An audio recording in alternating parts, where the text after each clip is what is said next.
Hi, my name's Charisse, otherwise known as Denkai on when I'm online.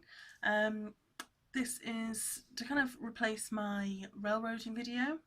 I previously did it, I think it was last month, and although people said that they enjoyed it, it was difficult to kind of see my demonstration of railroading, mainly because of the colours. Because like a genius, I chose to do light blue on white.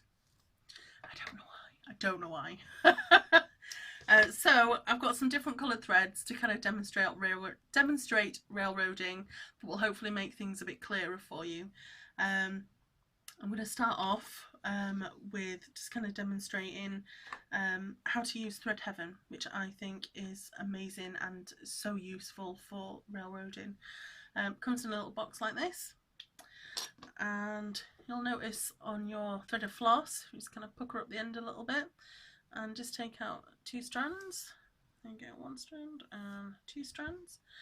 And what we'll do is we'll coat each of these strands in Thread Heaven. So you just kind of put that thread there and then press down with your finger or your thumb and just kind of run it through, and just so it gets like a little coating.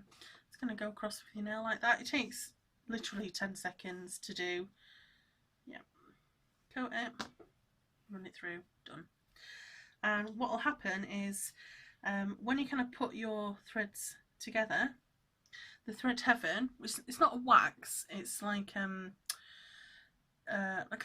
synthetic substance. It kind of puts like a shimmery glossy coat on it, and kind of protects it from like mildew and UV and things, but it also creates kind of like a repellent. So when you get 2 threads together like that, if you can see, when they're pushed together like that, they kind of repel against each other.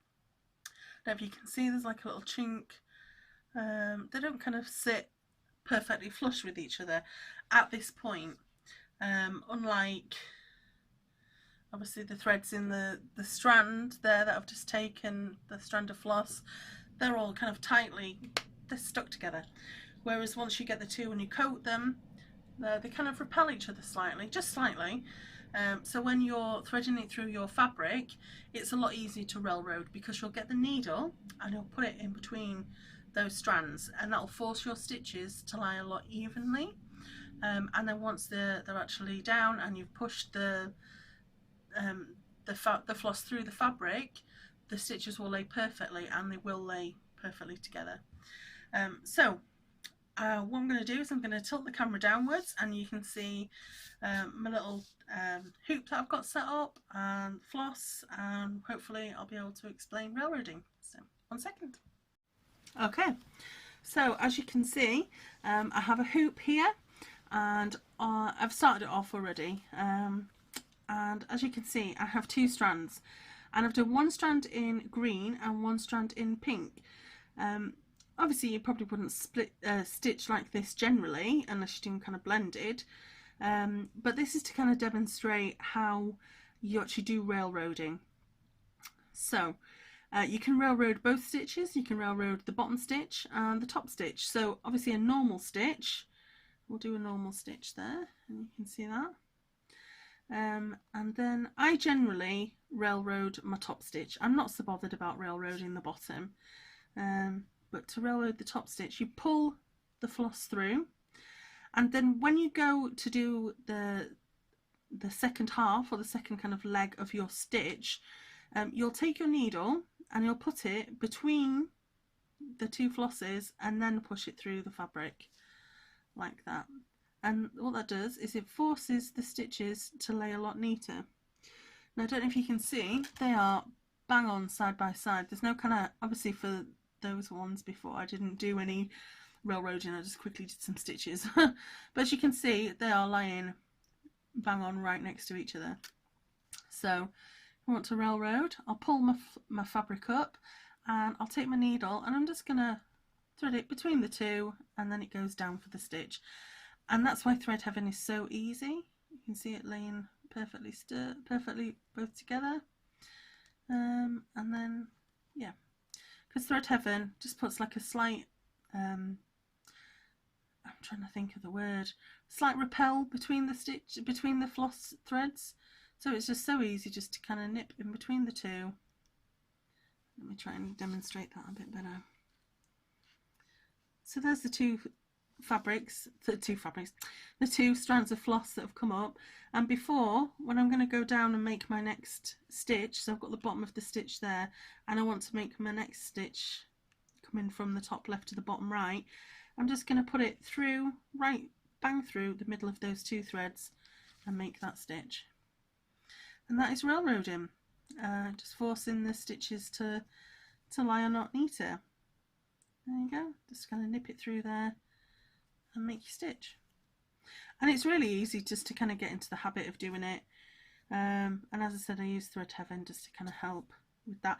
You don't have to if you don't want to use thread heaven. You can still have a go at railroading. By all means, just kind of give it a go and kind of nip it up there. There you go. That is railroading. Hopefully you found the video useful. Yep, there we go. Hi. Right, there we go. Thanks for watching my guide to railroading. Hopefully you found it useful. I'll put links below for thread heaven if you decide you want to try and use that if you haven't before. But you don't need that if you want to just have a go and see what you think. I do find that it makes my stitches lie a lot neater. Yeah, I just enjoy using that method. There we go. Right, a joke, because we always have to end with a joke, because we do. Right, let me get my joke book out. I have to have a joke book because I've run out of jokes for people. Why can you only buy single eggs in France? Because one egg is an œuf. I love that. You have to know French for that, because an egg in French is œuf, but it's also enough. I think it makes it less funny if I explain it. I think it might. I'm just gonna show them now. Right, there we go. I'll see you later. Bye. Hi. This is just a quick video, just to kind of update on. No, it's not.